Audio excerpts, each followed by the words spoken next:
Yes. Maybe better if Pam was, hey, everybody, guess what? You don't want Pam on Sunday night. Died, Mike Bankhead. What? Mike just texted me. He's a nervous. Oh, there you go. I went to see the Mary Poppins last night. That's what I was doing. Oh, how did you like it? Uh-oh. I've only seen Mary Poppins, like parts of it in my life. I saw the new one. I felt like parts of it were a little forced. Like, agreed. I would agree with that. Yeah. And I really wanted Julie Andrews at the end. I'm just gonna say that they asked her. I know, and I wish she would have done it. Yeah, she thought it would take away from Emily Blunt.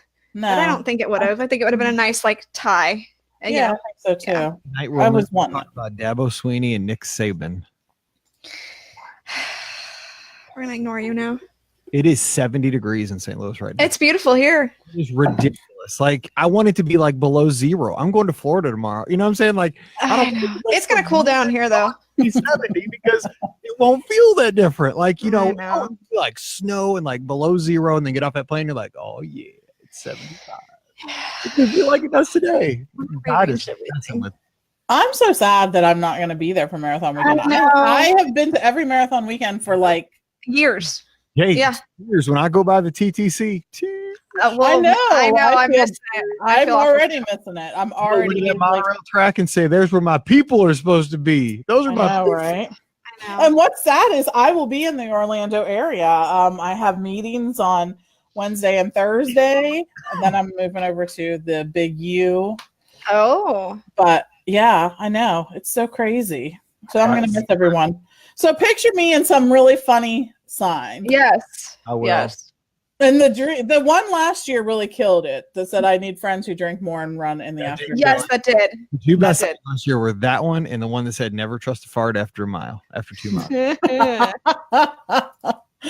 Yeah. So, anyways, I will miss everyone. All right, Mike, let's hope for a good game. We're starting because we got Wingstop ordered and I made my Jim and Nick's biscuits. Now, I made biscuits today, cheddar biscuits. I don't know how to make anything. Oh, no. So, like, it gave you directions on the bag. I promise it's quick. And so I mixed it all up, did everything. And then I didn't know, like, how much you're supposed to put in the little cupcake holes. Yeah. So I have, like, 3 giant biscuits. Oh, no. I ran out of stuff because you're supposed to make 12. There's 12. Yeah. Well, by the end, I ran out. I only ended up making 10, and the last 6 through 10 are like little bitty things, like little appetizer biscuits. Oh my gosh, appetizer biscuits! I like that. I do too, actually. We're having Golden Flake tonight here at the house. Oh, all right, here we go. It's exciting for you. We're recording out of order, everybody. Just so you know, this is not this Wednesday's listener question show. This is next Wednesday's question show. But if you're watching now, it's right now. Right now. It's happening now as we speak. It's not like if you'll think it's next Wednesday, but it's not. But it's not. It's like a time turner thing. It is true. Mike, this is. I feel your pain, Mike. Every time my team plays, it's like the worst thing in the world. So I'm just hoping for a good game. I love Alabama, but it's not my Mizzou. Like if it was Mizzou, I'd be throwing up. But Bama, I just like the state of Alabama. You would not be throwing up. I'm on a 20-some year streak of not throwing up. So. Dude, I would barf for real. If Mizzou ever got to the national championship game, Stop. 20+ years, Mike Rahm, and I have not thrown up. I am not going to throw it away for something like a team playing. Awesome. I could have a superpower. That'd be one I would take. I think it might be my secret superpower. I knew the exact date, though. I wish I knew the exact date because I might consider getting that tattooed on my foot. I got on a 10-year run, and then that went away. Dinner and listening to the show. Nice. Okay, I think the people know better than that. These shows may be just a tad shorter tonight. Mike has plans. It's because of this. It is. Here we go. It's because I have a little nip here on the desk. We'll have to end it early. Here we go. Welcome to episode 1434 of the Be Our Guest Walt Disney World Trip Planning Podcast. I'm your host, Mike Rallman from BeOurGuestPodcast.com. And one of the agents over at the Magic for Less Travel, where we are busy little elves making magic for our guests and applying lots of discounts and getting discounts for new reservations. It's awesome. It's one of the best times of the year. I think it's actually called wave season, which I don't know what that means. I mean, just I wave to my family for the last week. Hey, how you doing? No, I think that's why. Yeah. That's I explained to them what wave means. Just wave to you and see you tomorrow. But no, it's a lot of fun. I love it. It's great. We can get discounts for folks. So it's a busy time of the year. And but it's also a fun time of the year because we have all of 2019 to look forward to. So we're here and ready to answer your listener questions. Hope everybody had a great marathon weekend. Hope everybody returned now safe and sound. I'm sure everybody's got the sniffles and sore throats. That's just, that comes with you just as much as a little food box at the finish line. I mean, it's just, it's a Run Disney tradition. It's actually just a Disney vacation thing. You're going to absolutely. We'll sniffle. So just hang in there. All right. So let's answer the questions. Let's get the ladies introduced. First of all, Ricky from a DisneyWorldAfterall.com, touringplans.com, and the Mouse for Less. What's up, Ricky? Pam knows all too well how I get the Disney crud, and then I end up giving it to her. So It's true. Ricky is our little Ebola monkey. She catches something, it in her body transforms into something else, and then she passes it around. And then everybody. I pass it to everyone. Yeah, exactly. Exactly. Sorry again.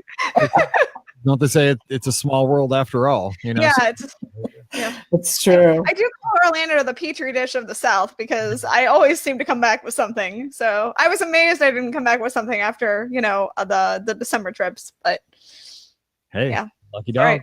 I'm happy there. All right. Also joining us, we have the co-owner of the Magic for Less Travel, Pam Forrester. What's going on, Pam? Happy Wednesday or whatever day we're doing. Monday, Wednesday. It's Monday. It's a day. It's a day that ends in AY. So yes, happy that. And congrats to everyone who ran during marathon weekend. Go y'all. I miss seeing everybody.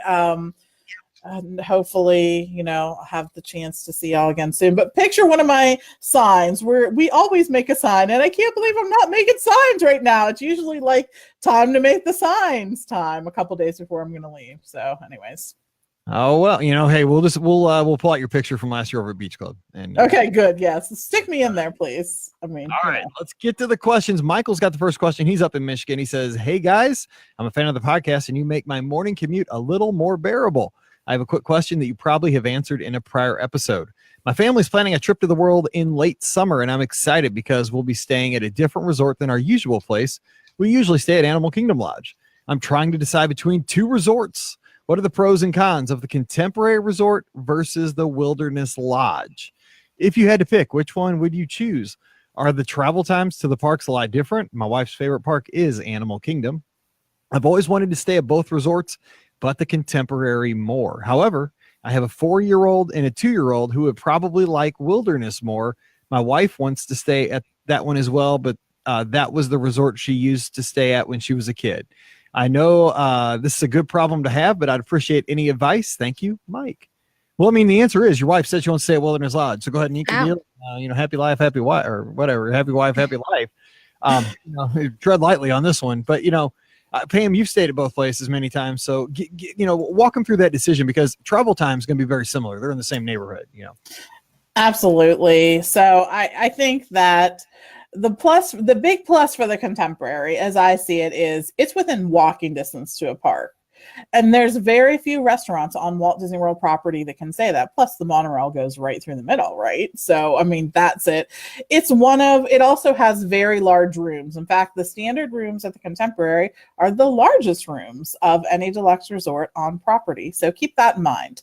Now, the pluses for the Wilderness Lodge. It's going to have that wow factor for so many reasons. You walk in and I feel like it's a total immersion into the feel of the Wilderness Lodge. You're going to smell the Wilderness Lodge. You're going to hear the Wilderness Lodge. It's going to look spectacular. And the Contemporary has a theme, but let's face it, it's no Wilderness Lodge when we're talking about themes. I mean, the Wilderness Lodge is really a theme unto itself. It has boat transportation to the Magic Kingdom, which is one of the few modes of transportation my husband will actually take. Yes. So that's a thumbs up for me, right? You can walk and take the boat over to Fort Wilderness, and there's lots of good stuff going on there. So think about that. The rooms at the Wilderness Lodge are going to be a little smaller than the Contemporary, actually a fair amount smaller. You'll feel the difference in that room. So consider whether that's an important thing to you. But I have to go with Mike on the happy wife, happy life kind of thing. I'm just saying. So that's got to weigh. When you're doing pros and cons, that's got to, like the Wilderness Lodge gets a few extra checks in that one too. But you can't go wrong with either resort. And maybe it should just boil down to, is there a discount available? Are you going to be able to get a better price at one than the other? Now the Contemporary is going to be a little more expensive, so consider that. But keep all those things in mind when you're thinking about those resorts. So here's what I might consider. Mike didn't say how long they're staying, and that's going to be a huge factor in what I'm saying right here. But what I would do if this were me and you're really having that issue, I'd do a split stay. And the way I would break it up is I would put the Contemporary on the back end. And the reason for that is you're wanting to look forward to it. That's one thing you said, you would prefer Contemporary. It's a place you've always wanted to stay. So I always put the one that I'm looking forward to the most at the end, so I can kind of anticipate it more, even throughout the vacation. It's like, oh, I still have kind of the big thing at the end for me. And also your wife is very familiar, it sounds like, with Wilderness Lodge. She's been there many times. So it'd be a new experience maybe for both of you. And you know what, if you do a split stay in the Contemporary isn't everything you wanted it to be, you haven't used your whole vacation on it. You've used 3-4 nights. But I mean, I don't think anybody's going to dislike the Contemporary just for the fact that you can walk to the Magic Kingdom. You can ride the monorail. It's got great dining. There's a lot of stuff going on there. Now, folks in the chat, are mentioning that, the Contemporary feels kind of cold. Jamie said that, and I kind of get that because I don't know if I would say cold, but it doesn't feel themed like Wilderness Lodge. I mean, Wilderness Lodge and Contemporary on their theming, as far as how I feel, like if it was a scale of 1 to 10, Wilderness Lodge would be a 10 for me, and the Contemporary would be like a 6.57, as far as immersion into like a different place and time. Ricky, what are your thoughts though for Mike? I think that, Mike, you have a good idea of the split stay. I think it's actually a really good idea to consider. But I do think that, we all get the appeal of wanting to stay at the Contemporary. I mean, it's still on my bucket. Actually, both those resorts are still on my bucket list of places that I haven't stayed at yet. So, but I get that, but Wilderness Lodge is so much more themed and you will save a lot more money. So that's kind of why, there's nothing like walking to the Magic Kingdom either, but you're paying for that convenience to be able to walk to the Magic Kingdom. And there is something about a boat ride to the Magic Kingdom. My husband loves the boat ride to the Magic Kingdom. So I would probably do Wilderness Lodge if you have to choose one. All right, let's get to the next question. It is from Kelsey up in Detroit, Michigan. This is a Michigan podcast, it sounds like today. Hey, BOGP crew, I need your help with fast passes. I may be overcomplicating things, but I figured I should turn to the experts. All right, hang on, I'm turning. I don't see them. Where are they? I don't know. Anyway, I'm heading down to Walt Disney World in early April for the Star Wars Rival Run weekend. Thank you, Disney, for making things tongue twisters at every turn. Rival Run weekend. It makes you almost turn into Elmer Fudd again. Anyway, my husband and I are on one reservation, and some other family, 3 people, are on another. We were able to link each other's reservations, so now it looks like I can make fast passes for all 5 of us. Is that correct? If that's the case, that makes my life very easy. All right, well, let me stop after that paragraph. Yes, it is easy that way, and you should see our My Disney Experience accounts, Ricky, Pam, and mine, because we have lots of friends and family on My Disney Experience. I'm getting pictures on, I'm like, whoa, I didn't even know they were at Walt Disney World right now. It's like, do you want to make fast passes for the following 77 people? No, not really. Anyway, so yeah, you can. Life's easy. She says, this is where my more confusing question comes in. Am I able to make a fast pass for the 2 of us and a separate fast pass for the other 3 for 2 tier 1 rides? An example might help. Am I able to fast pass 2 for Soarin' and 3 for Frozen on the same day? I'm guessing I can't because of the tier 1 issue, but could I if we split the fast passes by people on separate reservations? I'm sorry if that was confusing, but any fast pass advice you can give when the reservations are linked would be helpful. Last year when my husband and I went for Marathon Weekend, it was just the 2 of us. Just the 2 of us. And fast passes were pretty straightforward. Was that Grover Washington, I think? Yes. Thank you for your time, and I love the podcast, Kelsey. All right, so I did my singing, and that's my contribution to Kelsey's email. So what about the, doing 2 for Soarin', 3 for Frozen on the same day split? And I think you could, right, Pam and Ricky? Pam, go first. You absolutely can. So the great thing about fast passes is you could make a different fast pass choices for each member of your party. Choose, let's say you have, even if there's just 2 of you, I could make totally different fast pass reservations than Steve could make fast pass reservations, and we both get to pick a tier 1. and they can be different tier ones. So it Mhm. all works great. The thing that you're going to want to be aware of is when you're considering the two most popular attractions, and right now that's going to be Flights of Passage and Slinky Dog Dash. You are absolutely going to want to make those first because those actually go. I mean, sometimes that morning, it depends on when you're traveling, but make those two reservations first. There are definitely other tier one attractions that are popular. Seven Dwarfs still gets really popular at different times, but if you get those two locked down, then move on with the rest of yours. That's You'll good. be great. Ricky, any thoughts though? Strategies to help her because her fast pass day will be approaching. It's April, so February-ish. Yeah, just keep in mind that when you're there, you can make more fast passes while you're there. So once you use your first 3, you are not just stuck with the first 3. You can go ahead and start doing what I call playing the fast pass game and start trying to get additional fast passes for attractions later. Because I think that's the trap that most people fall in is they think, oh, I only get 3 and that's it. So no, you have more than that if you can make them. You get 3 initially, then you add and add. All right. Next up, title of the email is Disney Transportation Question and the Beast. I like that. It's from Allison. Hey, Mike, I've really enjoyed listening to your podcast over the last few months. By taking much of the advice heard on your show, I was able to get all of our ADRs on December 17th, and I'm beyond excited. You, Pam, and Ricky have talked about so many things that I have questions about, and I feel like you 3 have really helped me plan our first Disney World trip. Well, that's awesome. Thanks for your help. I listen to the podcast while I run and while I drive to school. I'm also a teacher. Hey, ho, I'm not a teacher anymore. Now back. Whoa. Earlier this week, Pam knows I almost became a teacher again. But anyway, it really wasn't so bad. No, I'm just kidding. And you helped the time pass quickly. I have 2 questions for you. You said the other day that you like Disney transportation questions, so I'm hoping you can help me. First, we're staying at the Contemporary Resort. We have dinner reservations for the new Snow White dining experience at Artist Point at Wilderness Lodge. I was hoping to take a boat to Wilderness Lodge, but I'm worried about how long it will take from the Contemporary. Our reservation is at 5:10, and I'm not sure how much time to allow for the boat. Our other option would be just to take a cab from the Contemporary and then take the boat back to our hotel after dinner when we aren't as rushed. What would you suggest for traveling between the Contemporary and Artist Point? I have a 5-year-old, so waiting a ton won't be ideal. Well, you know what? You just messed up my answer with that last little piece. I would have said to wait for the boat. Now, I would say be at the boat dock at 4:10. I would say, and again, this is totally, it depends on your personality. I'd rather be an hour early than 5 minutes late. He does not adhere to the Ricky Niblett plan of life. And I know they're going to hold your ADR for a little bit after and so forth because transportation. Man, I'm just telling you, if it were me, I'd probably be walking out of my room at 4:00, try to be at the boat dock by 4:10, 4:15, because the thing is, if you just miss a boat, those boats don't run every 10 minutes. They're probably running every 20 to 30 minutes. Once you're on the boat, it's probably about a 10-minute trip over to Wilderness Lodge. But I mean, Ricky, do you agree? I mean, I would do that. I'd take the boat both ways. Yes. But I mean, if you want to be really, really efficient, I would do Uber or a cab.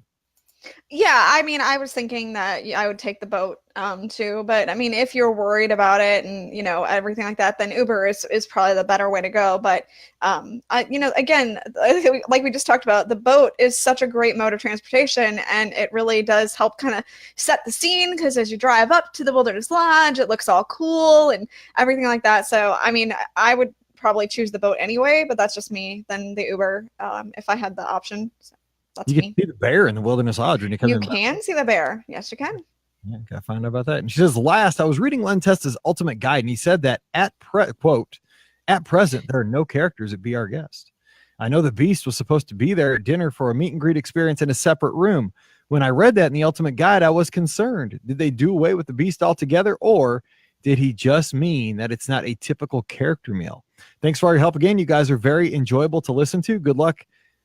Well, hope you had a great time at Marathon Weekend, and go Cubs. Sorry, no. in St. Louis. Oh no! I'm not answering the question now. That's brutal. That's I mean, it's okay if you're unfortunately from Chicago, but you're from St. Louis. Get out of my town. No, just kidding. All right, we love you. She said very minute. She was 90% nice, and then she just I know. Then she threw on the Cubs. Anyway. All right, so Ricky, you kind of keep us on the news. So I do. The Beast, where can we find the Beast? And given that I know Mr. Testa, I can tell you what he means more than likely is the fact that it's not a traditional character meal. It is the Beast does meet at dinner and dinner only, so I think that that's part of the confusion. He does not meet during lunch or breakfast, so in that regard, it's not a typical character meal. And of course, it's subject to change. So if for some reason the Beast can't make it that night, the Beast can't make it that night. But I'm pretty sure that for the most part, he's usually there during dinner. Good deal. We found the Beast. We found the Beast. All right, we almost need to sing it. Kill the Beast. We're not going to kill the Beast. We're just going to find him. How's that song go? It's like, did we find him? That's the way the song goes, and we're not going to kill him. We're just going to find him, okay? All right. Yeah, because I mean, then he wouldn't be there for breakfast, lunch, or dinner. Exactly. That makes a whole different story. Exactly. Then Len's absolutely right. So, Absolutely right, yes. all right. Next email says, best quick service on the monorail from Will. He says, hey, BOGP crew, Happy New Year. I went on a mother-son trip. Oh, this is actually from Sherry. I went on a mother-son trip to Walt Disney World using many of the tips you gave me on the show. Now I'm taking my youngest son in April on a weekend.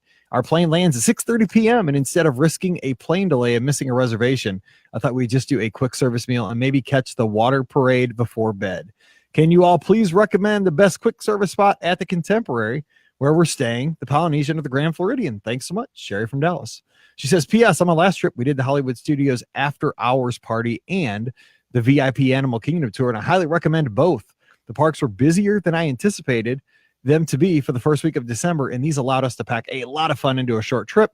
We did everything we do on a 6-day trip on a 3-day trip, and now I know why you love Epcot Resort so much. I'm a Poly girl usually, but I like the boardwalk even more. It was just so fun to pop over to Epcot. All right, Sherry, great feedback. I love when you get feedback like that, just quick feedback. Because that after hours party, man, they're hitting it out of the park. Everybody's loving that. For And, sure. and that VIP tour at the Animal Kingdom, I gotta check that out. So, okay, we have to pick a quick service spot on the monorail loop. Pam, give your best. What do you think? So I'm going to go ahead and go with a Contempo Cafe. I just think that it's a solid choice. I think that there are a lot of things that you can choose from. They always have some good cupcakes and desserts, and I think it's absolutely worth a stop. But the one thing I will encourage you to do, and this is to give Ricky and the rest of the team over at the Mouse for Less a good plug, is to go and look at the menus over on the Mouse for Less, because not only are there the menu items, but there's also a lot of pictures of the items. And for me, I am such a visual person. And like sometimes I'll like read the menu and I'm like, I don't know if there's anything here that I want. And then I like see the picture. I'm like, oh, I don't know what that is, but I'm really sure I want it. Yes. And right now, can we fly down? Is it too late today to fly down to get that? So anyways, but yeah, so check those out because there's lots of good photos there too. But I think that's the thing. I don't think that any one place has atmosphere that's like so awesome that you need to make sure that you go and see it. All three of them are, fairly standard, but absolutely go and check that out. Mine would be, I think, what Ricky's going to pick. As far as counter service on the monorail loop, I love good old Captain Cook's. Yep. That's what Ricky was going to say, I bet, right? Yes. Why Captain Cook's, Ricky? Just real quick. So those are two good options. Either one is, you can't go wrong. Yeah. So Captain Cook's has a lot of kind of unique options, which I think is really good.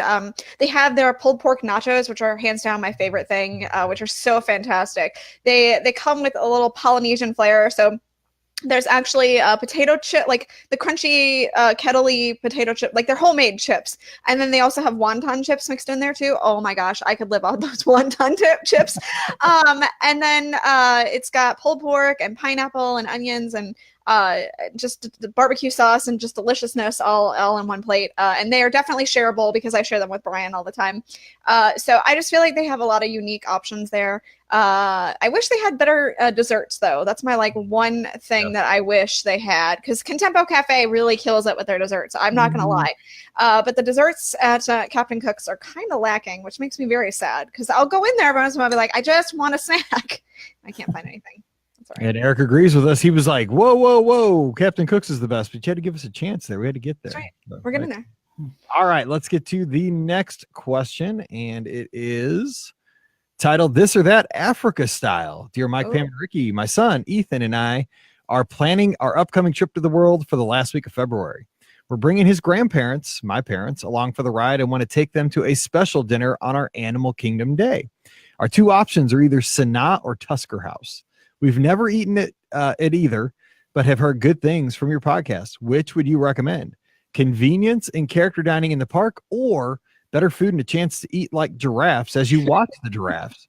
Other things to consider is this will likely be after sundown. Not sure there are many animals to be seen then. Thanks for your help, Eric. All right. So, both, you can't go wrong with either, but very, very different experiences. So, Pam, talk Eric through his choices here. Oh, it's actually really a tough choice because you're right. They are. I mean, I think one of the things you got to think of is, are you looking for like an all you care to enjoy kind of experience? Because you're going to have that at Tusker House. Plus, you got characters as well. So in that way, they're completely different experiences. And there's something about a buffet where they have, I think Tusker House is an unusual buffet because it has different choices, things that you're not going to see on every buffet, right? There's going to be some different choices. But the good news is they're always going to have that area for someone who may be a picky eater. And if you have a picky eater in your family, sometimes it's a challenge. We're talking chicken nuggets, we're talking pizza, we're talking mac and cheese. It's going to be there. It's all going to be okay. And they usually have like spaghetti and meatballs too. I've noticed that that's something that always is sort of showing up in the picky eater area. So consider that, when you're looking. And the other choice was Sanaa, right? Yeah, no, Sanaa or Tusker House. Yep. Right. So Sanaa is a more traditional sit-down experience. It is beautiful to go there and see just the resort. Again, it's sort of Animal Kingdom light in that it's a smaller version of the expansive Jambo House lobby when you first walk in, but it still has a wow factor to it. Still has that great music, that great smell. Great experience overall. I love Sanaa. There are so many great things there to try. Of course, the bread service is absolutely going to be something that you want to see. There are still going to be animals that are out and about. They're out at just about, every different time during the day. So consider that, even in the evening. And if you do decide on Sanaa, the one thing I would do is make a point to go over to Jambo House as well. There will be absolutely cast members there at Kidani, but there are a lot more activities over at Jambo House, especially in the evening. They might have those night vision goggles out, which is a really cool experience. So try that. Yeah, so I think, this is one that there's not a right answer. I would just say, if you want just more of the upscale dining, but it's going to be more of a limited option as what you're going to get to eat, Sanaa. It's very nice. Sanaa is an experience. It really is to me. I mean, I don't go to a lot of fancy places, but that's one of my favorites because it feels fancy to me, but it feels comfortable at the same time. It's got foods that I like. They're very different than what I normally eat, but they're very good, and you get to see the animals. So I like that. But Tusker House, character dining, buffet, so you're safe. Everybody's going to find something they like. You can eat as much as you want. It's more wild and crazy. Sanaa's more just quiet and enjoy the meal, where Tusker House, people running around, getting food, characters. I mean, two different experiences, but it just depends on your mood that day. So Ricky, anything else to add to this conversation? No, I think the only thing I will say is she did mention the nighttime thing, and that the animals will be a lot harder to see at night. So in that regard, I may lean more towards Tusker House just because it may be harder to see those animals, and that's such a big draw of eating at Sanaa. Granted, it's not the only draw of eating at Sanaa, butter chicken, but it's definitely a big draw of eating at Sanaa. Oh, bread service. Yeah. That's it. All right. Next question says, I need advice, but can you keep a secret? Oh. Okay, it's just I don't know. We're moderately good at it. Yeah. She says, hi, I'm planning a surprise trip in August to the world where myself, my husband, and son will be going on our first Disney cruise. I'm so excited, but no one else knows yet. I've booked 4 nights pre and 2 nights post cruise at Pop Century to extend the magic, but we're not planning on visiting the parks. Although I am tempted to get Mickey's Not So Scary Halloween Party tickets for Friday the 23rd of August if it is available. Having only really spent our time in the parks on previous visits, what are the must-dos to experience the rest of the world whilst we're there? I would love to know your recommendations. Also, for the first time, we won't be doing the dining plan. So what would be the best restaurants to visit for great value? Thanks for your help with this. Regards, Kara, and she's 4,226 miles from Walt Disney World. So it sounds like she's maybe over in Europe. So it sounds like she have a great time. First of all, first Disney cruise. Oh my gosh, you're gonna have so much fun. I can't even. Disney cruises are amazing. They're the best ever. Just I mean, if you knew how fun it's going to be, you wouldn't sleep from now to then. I'm just saying. Valid. Great place to stay, pre and post. Love Pop Century. Things to do outside the park. So let's give it just a couple. Of course, you got the standards like mini golf. I love that. Ricky, what else? I am going to say go to Disney Springs, but I'm going to say go to, how old did they say did they say how old the child was? Man, okay. Well, I was going to suggest the Void, but I know that there's an age limit. So if that's not something that you can do, Disney Springs has some other opportunities too, like bowling at Splitsville, stuff like that. But also, I'm excited. We're getting the Void here in Atlanta, and I'm so excited about it. So I can finally do the things that I've always wanted to do at Disney Springs. Yeah. So as far as so you got the Void though is going to be pricey, I would imagine. If you're looking, that's true. Not very reasonable, and bowling's not going to be cheap. Although if you go early, like before noon or something like that, and if you look at Splitsville's website, they have the early bird special times, but they do have early bird specials, so that's an option for you for saving money. And with the putt-putt too, if you go before 4, it's cheaper. I know that. Also, I would just encourage you just to go visit the other resorts, just walk around them, go to the food courts, like you're not on a dining plan. So get something at Riverside's food court, just walk around Riverside, check it out, walk down to French Quarter, and then combine that into one night, Riverside, French Quarter, take a boat to Disney Springs.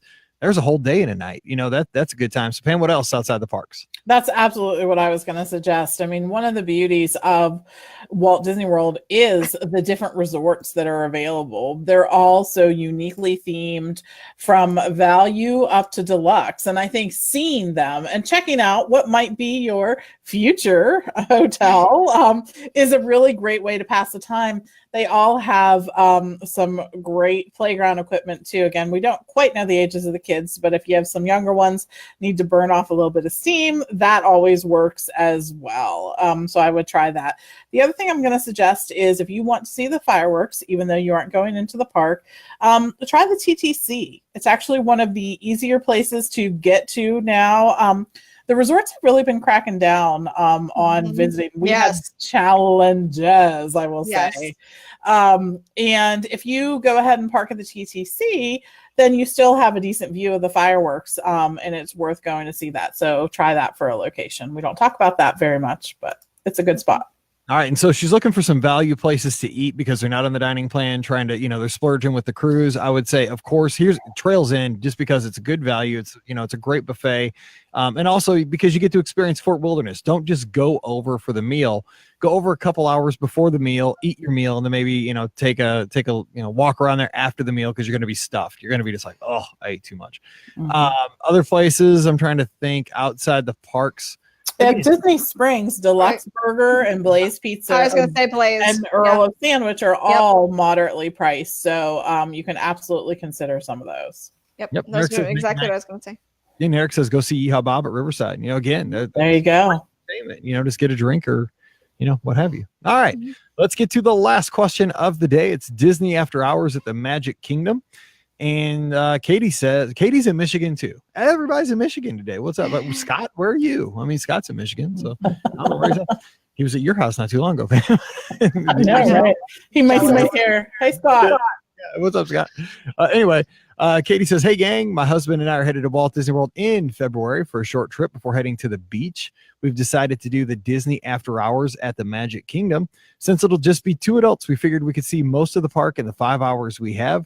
3 after the park closes, because there should be very little wait times. Have you ever tried the After Hours at the Magic Kingdom? Is it feasible to see most of the park in the time allotted? I'm trying to put together a game plan so we can see as much as possible in the time we have. Any input you might have would be greatly appreciated. Katie. Now, I haven't done this, Ricky. I don't think you've done it, right? Not yet. Nope. Pam, have you? I haven't either. So, I think that I've heard nothing but great things about it. Everyone who's attended has loved it. They felt like it was really worth their time. They felt like it was a good value. Is it the cheapest thing in the world to do? Nope. But in value wise, I think that the number of attractions that you get to do, the snacks that are included, all of that really adds up to an add-on that Disney fans seem to appreciate out there on the interwebs. And that's something that's not that easy you to do. hear very well. To impress people out in the internet with, Disney could give you like a free day for a week and there'd be 3 million people out there complaining about like why it's not this day or that day. So anyways, that's, what I absolutely give it a shot. I think that you'll be able to get a good chunk of the park done. You'll get to have an experience with that. My advice for how to approach this is if you roll up on something and it seems to have a much longer. Uh-oh, we just lost Pam. Oh no! Yeah, she's back. I thought it was me. We lost you there for a second. We lost you. Weird. All right, so go ahead, pick it up from if you roll up. If you roll up and there seems to be an extra long line for that attraction right then, go do something else and come back to it. Because I think it's like the parties a lot of time. Sometimes like rides, sort of their line gets inflated for a certain period of time, and then it kind of ebbs and flows down. So go ahead and give that a shot. Yeah, my buddy Mark up in Chicago, he went to this event and he texted me immediately like, this is the greatest thing ever. I mean, I feel like a rock star. I did everything. He told me, he said, I did everything I could want to do that night. He's like, it was incredible. And I had snacks, and I asked him, well, what'd you think of the value? Because again, it is premium price. He's like, I do it every time. He said, I'd do it. Value was great because I got just a rock star experience. So, that says something. And I'm hearing that from multiple people. Yeah. Almost everybody goes to it's like, man, I'd do that again in a heartbeat. So I say enjoy it. All right. Thanks for the great questions, and send those in to Mike at BeOurGuestPodcast.com. We'll get those on the show here right away. And of course, it is a Wednesday, so our show is brought to you by our friends over at virtualmickey.com, home of great iPhone apps like Theme Park News Disney Edition. Ricky, what are we reading about on Theme Park News Disney Edition? Well, you'd think I would be prepared after all this time, but I'm not. So we are reading about the fact that Kevin from the film Up will soon make her way to Disney's Animal Kingdom. Kevin is expected to arrive at the park sometime in the month of February. There's no real answer on whether Kevin will be meeting with Doug and Russell, or whether she's going to be part of the Up show that they have, that is there, the bird show that they have now, which that makes the most sense to me that they're adding her since she is a bird to the bird show, but that's just me. So granted, she's a giant bird, but she's still a bird. So I hope that that's where they're adding her. But so she's going to be there in February. Good. That's awesome. That's awesome. Yeah. They are bringing more of those secondary characters into the parks, which is kind of cool. I like that. Yeah. All right. Well, hey, you want to read this kind of stuff? It's free. Turn your Apple device into a Disney device right now. Just drop by virtualmickey.com. Thanks everybody who supports the show with our Amazon affiliate link. It's beourguestpodcast.com/Amazon. Anytime you get bored at work and you're clicking through and you're like, I need 50 toe warmers to get me through to spring. Hey, use our link when you buy those things. I did. It's just beourguestpodcast.com/Amazon, and your tootsies will thank you. And so will we. All right. Don't forget, give us a follow on social media. We're on Instagram and Twitter at beourguestmike and at beourguestpod. And of course, we got a great Facebook page at facebook.com/beourguestpodcast. We're going to be back again on Friday with more fun Disney talk. We hope you will be back right along with us. But until then, for Ricky and Pam, I'm Mike, wishing you a great Wednesday. Time to head back to work, and we'll see you real soon. All right, let me grab those 2 edits real quick because I'll miss them. That where Pam dropped out. Hang on one second. Park done. You'll get to have what the heck, Pam? That. My advice for how to approach this is if you roll up on something and it seems to have a much longer. I got it. Hang on. Weird. All right, so go ahead, pick it up from. If you roll up and there seems up on something and it seems to have a much longer. Or how to approach this is if you roll up on something and it seems to have a much longer. Hey, I'm getting it. Uh-oh. Cut out the uh-oh. Go ahead, pick it up from if you roll up. If you roll up and there seems to be extra long line, go do something else and for a second. We lost you. experience with that. My advice for how to approach this is I thought it was me. We lost you there for a second. I thought it was me. We lost you there for a second. We lost you. weird. All right, so go ahead, Yeah. pick it up from. Approach this is weird. All right, so go ahead, Yeah. pick it up from. If you roll up and there seems to be an extra long line for that attraction right then, or how to approach this is if you roll up Got and there it. seems to be an extra. Okay, let me get. The first time Ricky muted her mic, it popped real loud. My God. Sorry. I caught you. Seven. It's so weird that it pops that It like popped that. the first time. Let's get that up. There it was. I think that All right, Mike, you good. have a good idea of this. All right, so let me save this. Got it. Files, save as episode. Hold, please. Hello, dear. I'm recording. What can I do for you? Oh, Up tonight. hey, are you coming home or do you have Toastmasters? Okay, then I'll see you much later tonight.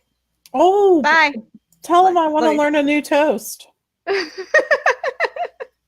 Yeah, he's a- Who's got He's two thumbs? And come on, Brian, he has to have a good and pops his eyebrows when he meets That's you. right. Exactly. And now he can give a darn fine speech. All right, here we go. So we're going to talk a little Disney dining for this Friday. Look at that little dopey in the picture. That's cute. All right, so this is episode. I got to get these straight, and we're doing these all out of order. The hardest thing is trying to keep track of what shows what. So this got to be. Let's see. So that's this is 1432. Okay, DDP. Okay. All righty, here we go. Man, I have a headache. Whew. Here we go. Welcome to episode 1432 of the Be Our Guest Walt Disney World Trip Planning Podcast. I'm your host, Mike Rallman from BeOurGuestPodcast.com and one of the senior agents over at the Magic for Less Travel, but more importantly, one of the 1,600 or so running lizards. We're not all down at Marathon Weekend, but a lot of us are right now. So good luck to everybody on your runs this weekend. Hopefully you had a good 5 and 10K. Hey, maybe you're listening to this while you're in the corrals for the 10K. You got the half and the full this weekend. We're going to have a great time. So shout out. Make sure you're putting hashtag RunBOGP on all the pictures so we can share those on social and get those out to everybody. But great weekend, hopefully to be had by everybody. So we're here to, of course, get you through your Friday, kick off the weekend a little bit early. And we're going to talk about the Disney dining plan a little bit because it's gone through some changes over the years. We know. And, the little discount was released about a week ago and thought it was a good time to talk about Disney dining and how it could make your Disney vacation better the next time you head down to World. So joining me today from our DisneyWorldAfterAll.com, touringplans.com, and the Mouse for Less, we have Ricky, who's back in mission control this weekend. What's up, Ricky? I hope I have no voice today because I yelled and screamed at Justin Timberlake last night. So that's my goal. You can throw anything up on the That's my stage. goal. I think. I'm not going to be close enough this time to throw up anything on the stage, so we'll be fine. It's not like Ed Don't do Sheeran. It wasn't like communal, like you just throw it and everybody just continues to throw it until it gets up to the stage. I haven't really gotten Yeah, into no, that would be. Nope, I'm not even going to go there. Let's just move on. Hey, we can say I'm recording this early because we're in the corrals and it's cold and I'm just not thinking. But we're recording this before we get down. So I had a million things to do. I can't think clearly right now. I'm excited. That's clear. That's clear because yikes. I know. All right, also joining us, we have the co-owner of the Magic for Less Travel, Pam Forrester. What's going on, Pam? I don't have a lot after that. I'm like, where can we go from here? But No, there's nowhere. I know. Well, I hope it's not too cold. That's all I have to say. While you're in the corrals, I worry about that. Let's just say there's a lot of cold going on. But so, anyways. Well, I should be fine because, before I left, I got on my Amazon and ordered my sweats. I always go with my Amazon Basics, the cheapest sweatpants you can buy online, and my, lizard colored sweatshirts. And there's, Okay. they've been delivered to Riverside by now. If I Google the address, and it's always worked in the past. I always get nervous though, because, you're kind of hoping that because you're not, it's not going to your front porch, it's going to Bell Services. But, I should be snugly warm in my throwaway sweats. So we'll see. There we go. I hope so. Late plans. We'll see. So anyway, of course, you know that earlier last week it's been about a week now because it was birthday. Well, it's been a week that feels like a year. Yes. I know it was January 2nd. I know that much because Mallory's birthday. That's But right. of course, Disney announced some great discounts for the summertime down at Walt Disney World, actually into the fall. And one of the discounts was the Sun and Fun room offer. So if you're, looking for a reservation or a trip where you don't, necessarily want to use a Disney dining plan, you can save pretty significant money off your room reservation with that Sun and Fun offer. But we know we've been doing this for almost 11 years now. It'll be 11 years in March. And the one thing that gets the Disney fans going is free dining. And this one, came out at a different time of the year. Usually it's in the spring. This time it was Happy New Year free dining. So it was like, yes. And panic. The tree was still up and I was supposed to take the tree down that day. So, I was like, what are you doing, Disney? But anyway, what they're doing. Well, first of all, let's talk about, let's speculate just for fun here on a Friday to kind of kick it off. What I'm guessing, Pam and Ricky, this is my thoughts for why free dining was offered early. And this is, I've been reading stuff and I mean, I think that Disney would not ever, say this is true or not, but I think what's happening maybe is that, of course, Galaxy's Edge is coming to Disney's Hollywood Studios, but it's been announced to be opening in late fall 2019. So I would say we don't know a date. We know Disneyland looks like June, but we don't know for World. Of course, we're recording this one. It's probably going to be announced before this comes out, so we look stupid. But as of the time of recording, we think it's still late fall. So I'm guessing November, early December-ish. What I'm thinking, and again, because I've talked to, people at church talk about free dining. I mean, that's how crazy it is. Like, well, why? I'm like, well, here's what I think.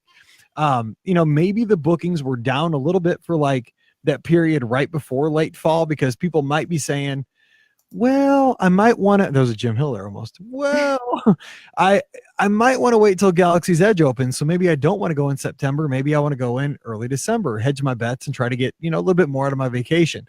So I think Disney's maybe trying to entice guests to give you a better value if you're willing to go down before Galaxy's Edge opens. I don't know. That's my thing. I'm thinking, Pam, what are your thoughts on that? Am I on the right track? Maybe. I don't know. I don't want to speak for Disney, but I think you're probably on the right track with that. And one of the things that people always ask is, what's the best time of year to go? Well, this year, it's going to be prior to the fall. If you're looking to avoid crowds and pay the least amount of money, that's when you're going to want to set up your time, right? And then possibly visit Galaxy's Edge next year, if that's something that you're really looking forward to seeing. So just consider it. I mean, I think in the world of Disney bargains, there's typically a special at most times of years. Now, not at super busy times and not holidays and things like that. But when I say that the discounts we are seeing this year are better than ones we've seen in previous years, we absolutely mean it. They really are. Disney is offering a discount percentage that just wasn't available last year. And they're offering free dining, which wasn't available either. And depending on your party size and how, where you're staying, will help you figure out which discount will work better for you and your party. But there are some good discounts out there. So for people who want to go early, go often, this is the perfect time. It is, because I think, the thing you got to think about is, I know we have a lot of hardcore Star Wars fans in our audience. And I mean, we're hardcore Disney fans, pretty much everybody who listens to the podcast. And, of course, like, for example, when Toy Story Land opened, I wanted to be there as quickly as possible because I'd read about it, I'd seen stuff, and I wanted to check it out. I'm going to be the same way. I want to go on Smuggler's Run. I've seen the movies countless times my entire life. Star Wars has been with me my whole life. I want to experience that. But it will be a better experience 3 months, 6 months down the line, because it won't be, maybe not. I just think that first month it's going to be just a nut house. But if you're a hardcore fan, that's fine. That's part of it. That's part of the deal. You are in there first, but you have to experience the madness. It's like the glory of Epcot on New Year's Eve. It's awesome. I love it. But you also are sacrificing a lot of things. You're going to do 2 attractions that day. You're going to stand in line to go to the bathroom. It's not optimal, but it's a sacrifice. So Ricky, when you saw this offer come out, what were your initial thoughts? Coming out on January 2nd, it's a weird time for a discount for Disney, and it's an aggressive discount. It is, and I 100% believe that it has to do with, 99.9, believe that it has to do with Galaxy's Edge and getting people to come during the summertime months and those earlier months when, you know, things are maybe a little softer than they would potentially like them to be. I mean, that's the whole point of free dining to begin with, is to fill the rooms when they're the resort's not full because it's soft. So that was why it was created. I mean, hands down, that's it. So I suspect that that's probably why they brought it out early and are having it earlier in the year, because they don't need it at the end of the year when they usually offer it. They need it in that time of the year. So I think it's wholly an answer to the fact that, you know, people are waiting for Galaxy's Edge and they're like, we need to do something now. I mean, because the thing is, everybody, I mean, no matter what, I think every guest is looking for a great value out of their vacation. And I think what it does, it kind of equalizes things. You know, if you're saying, well, if I wait till Galaxy's Edge opens, it's a better value to go because now I have a whole nother land, you know, something that's never been seen before, great experiences. But what's going to happen is, if you think about it as a scale, what they did was, you know, if you're looking at value with the Galaxy's Edge and it's dropping down, you know, after Galaxy's Edge opens, better value. Well, all of a sudden now, if you go before Galaxy's Edge opens, you know, it's cheaper. You're getting something that you're not going to get otherwise, a more aggressive discount. So I think, you know, it's fun to speculate. Disney would never say, but, you know, I like to kind of think about what were they thinking? And most importantly, how can this make my vacation better and better vacations for everybody that's listening to our show? So fam, let's talk about the Disney dining plan, because it has changed over the years. So as we stand right now, you know, tell us about the dining plan and why it could make your vacation better. So, I mean, I think that there's certain people that the Disney dining plan really works for, but I want to go over, first of all, the 3 different kinds of dining plans that are available through Disney. And I know that most of our listeners will probably have a good handle on this, but there are 3 different dining plans. There's the quick service dining plan, there's the standard dining plan, and there is the deluxe dining plan. Now, the quick service dining plan includes 2 quick service meals and 2 snack credits per night of your stay. And remember, with all dining plans, the entitlements are per night, not per day. Yes. And that's something that you want to keep in mind when you're thinking about that, right? I learned that so hard. My first trip that I went down and we had the dining plan, this is way back when Paige was like 4. So it was like 18 years ago. I totally, we saved our last meal for Cinderella's Royal Table. And guess what? I thought it was per day and I was out of credits. Oh, no. Or no, maybe I was out of admission to get into the park. I can't remember, but I was out of something. And I looked like the biggest boob. It was such a... Oh, no. Oh. But you know what? When you got a little girl that you love, you just you pull go up. Do it. That's right. You do. Of course you do. Of course you do. The regular Disney dining plan includes 1 quick service meal, 1 table service meal, and 2 snack credits as well. And finally, the deluxe dining plan includes 3 meals a day in whatever combination you want. You can do them from quick service or table service, of course, to maximize your use of the plan. And to get the most value, we suggest a table service restaurant, but you can do up to 3 a day. And it also includes the snack credits as well. So consider that. This is for someone who maybe wants to visit some signature meals, is doing a lot of character dining, something like that. So consider all those things. And the other thing to consider with the dining plans is that you also get a refillable mug that is, it's a resort refillable mug. And I think that's worth a fair amount too. So you have to do that in some of the calculations. So I think for people that the plan works well for, if you have children that are children in terms of the ticket admission, the dining plan is typically a no-brainer for you if you're going to be visiting any all you care to eat or character meals, right? Because you can pay for one of those meals the cost of what it is for the dining plan for one day, especially if you're going to be visiting during a time when you have the surge pricing, that's just a nice way to call it, for the character meals, right, during what they call peak season. So that's something to keep in mind. If you are someone, regardless of your age, who is doing a lot of character meals or all you care to eat, I think, again, the dining plan is going to be something that works for you.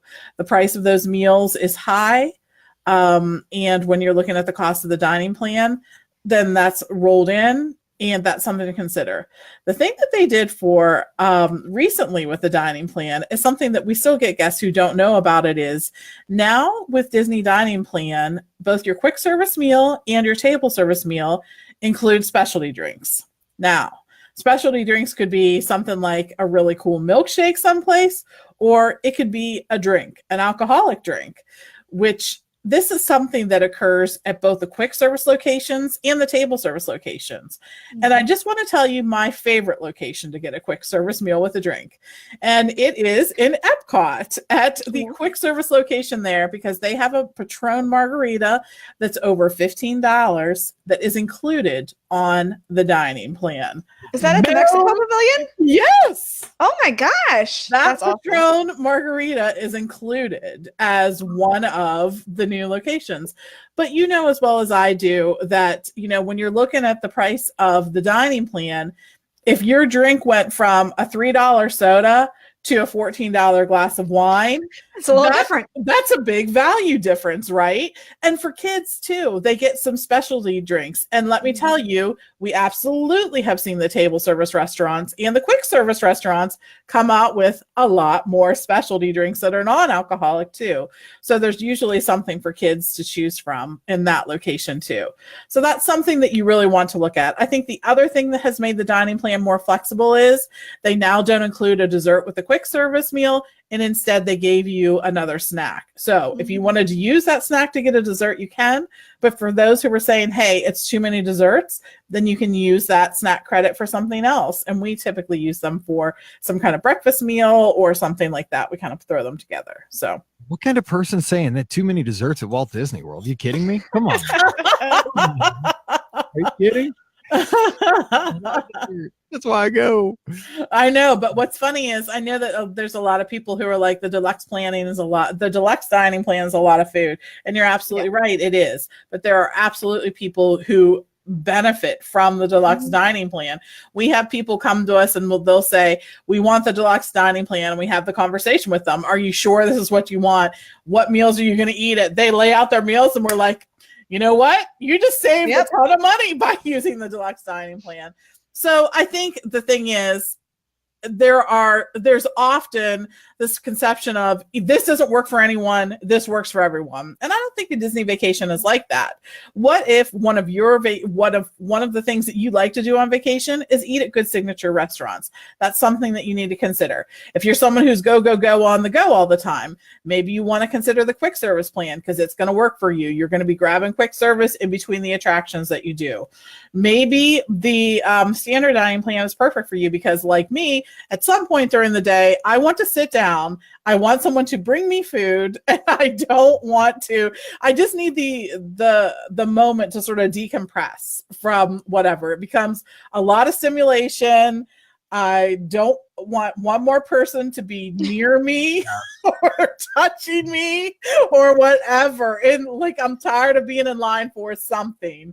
I'm sitting down, I'm taking a moment, and it's a good experience for me. For me, if I didn't do that at least once a day, there would come a point in time when it didn't feel much like vacation. So consider that.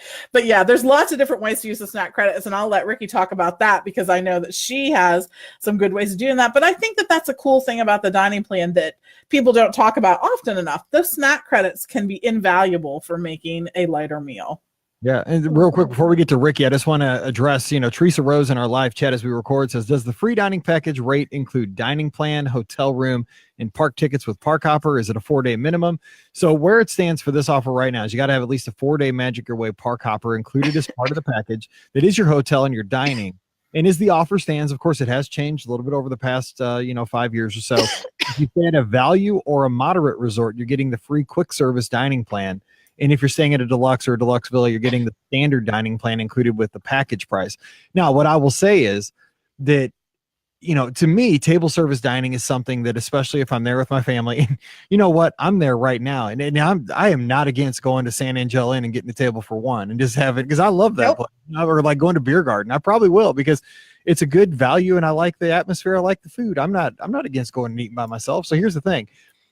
if you're somebody who likes table service dining, and I think that is an essential part of a Disney vacation, it's really some of the great experiences.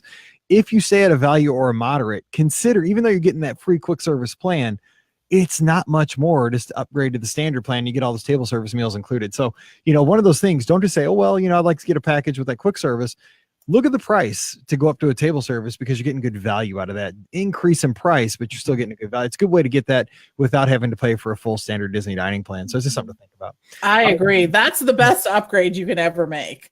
In my opinion, when you upgrade from quick service to regular, it's not much more, but you get so much more value. So I agree. So we'll get some of the other questions in the chat. We appreciate these and great comments too as well. Ricky, though, talk about taking those snack credits and getting a good value. We talked about, we had a live listener question show on Wednesday where somebody was asking for best value on credits. And Pam mentioned this years ago, the biscuit and gravy at Pop Century for breakfast. I mean, it's a snack credit. That's actually a breakfast, Yeah, definitely. There are so many great options that you can have for snacks. And the thing is that, as time has gone on, Disney has increased the price of a lot of the snacks, probably because of the dining plan, but also because their cupcakes are ginormous now, and one of those cupcakes is at least $5-6.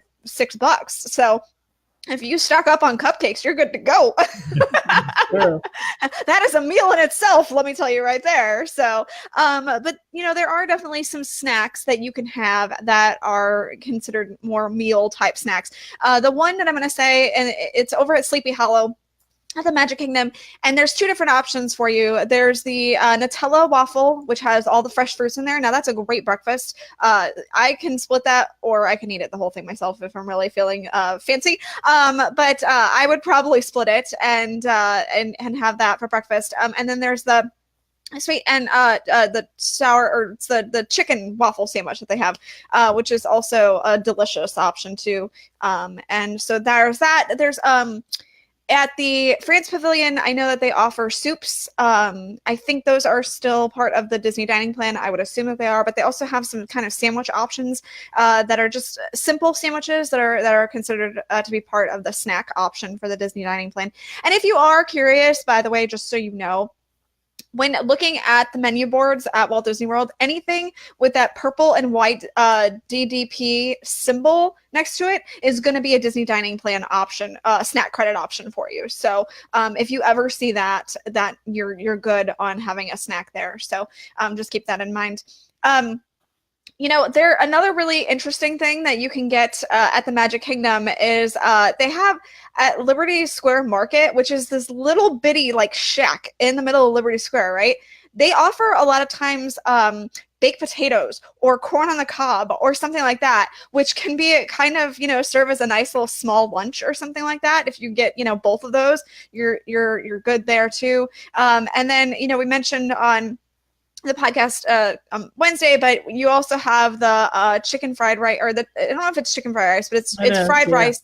It's chicken fried rice. Okay. It's chicken fried rice at Yak and Yeti, which is a small, it's a small container of chicken fried rice, but it's chicken fried. I mean, it is a meal. I'm telling you, it's totally a meal. It's actually one of those little Chinese takeout containers, the little square that sort of has a little handle at the top. It's a lot of chicken fried rice. So yeah, it is.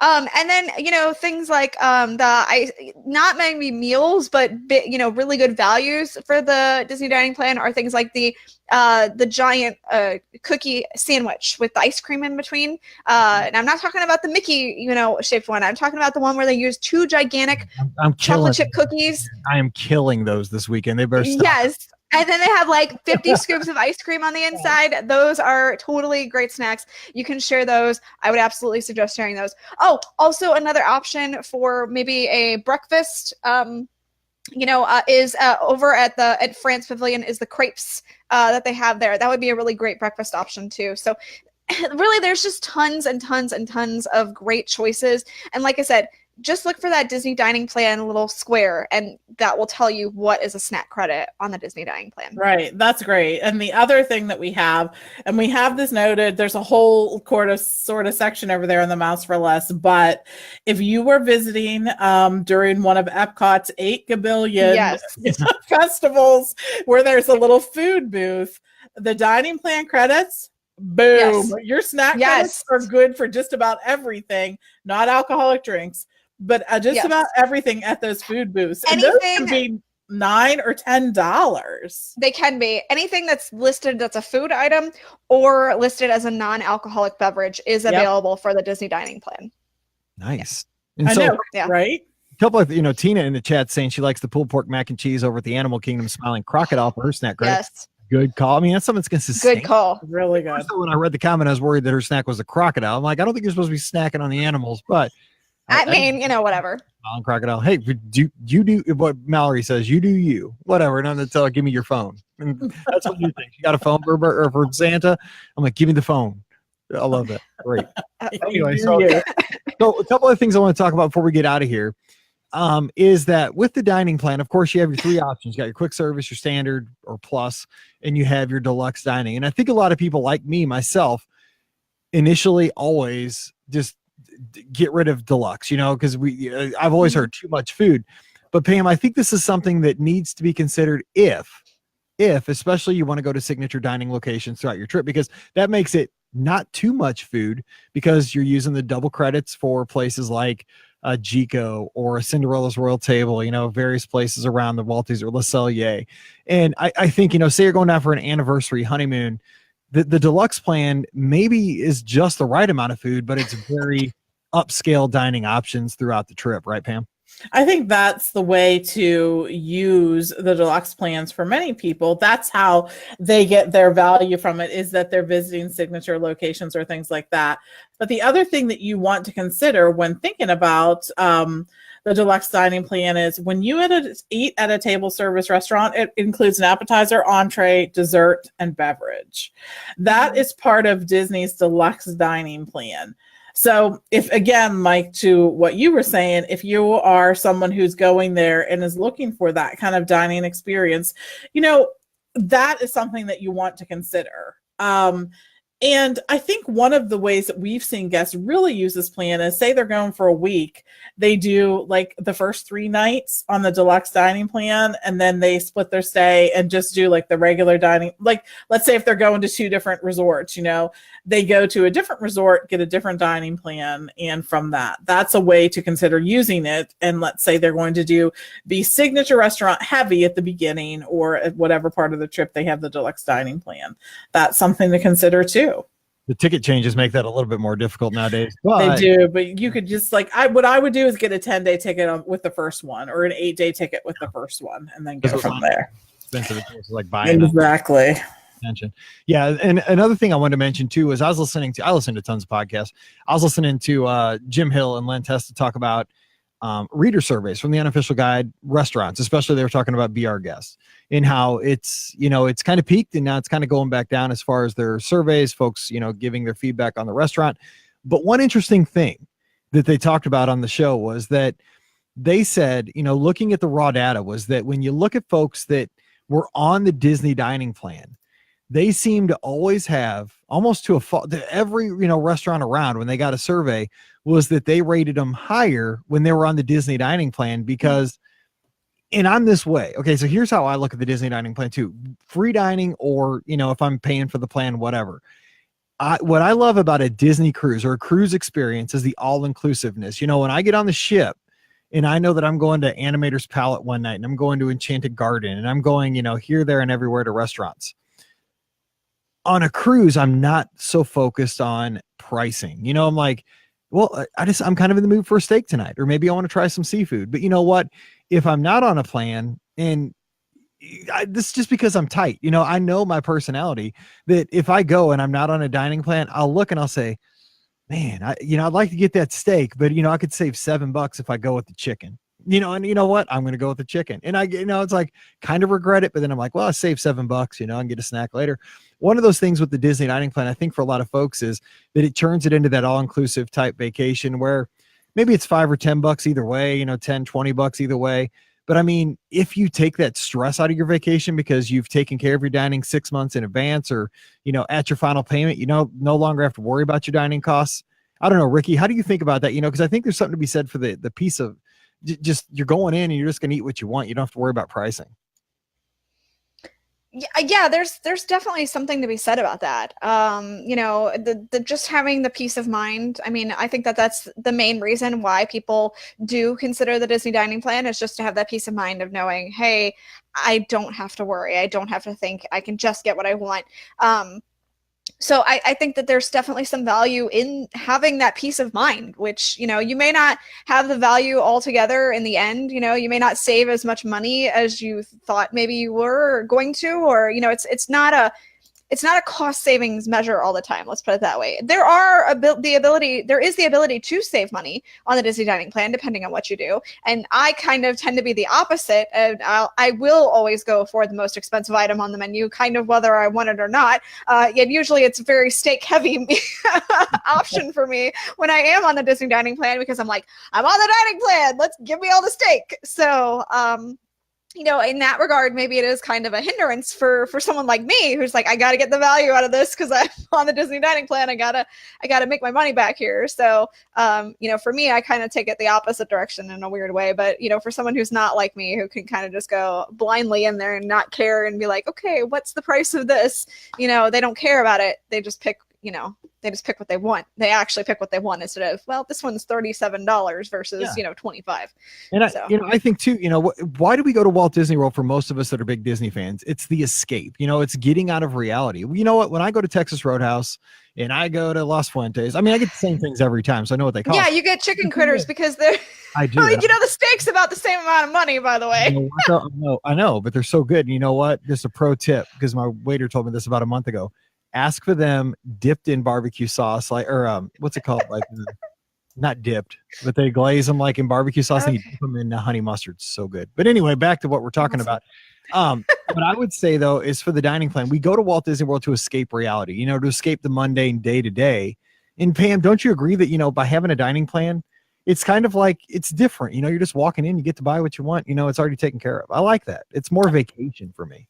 It's sort of all inclusive. First of all, I'm one who loves to have everything paid for in advance before I show up.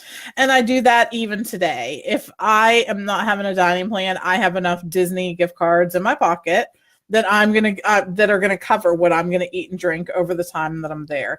That's just absolutely how I am. It makes me feel more at ease about the vacation. I'm not coming home to a big bill. It's paid for, it's done. And I love that. And I know that some people like use their Target gift cards to buy Disney gift cards and do all that. That's something you can do if you get fuel perks or something like that for your gift cards. That's something you can do. And that's something that I'm happy to say that when you're booking with the Magic for Less Travel, because we book your vacation directly with Disney, we can take those. You can use those gift cards to pay for tickets and vacations and rooms booked with us.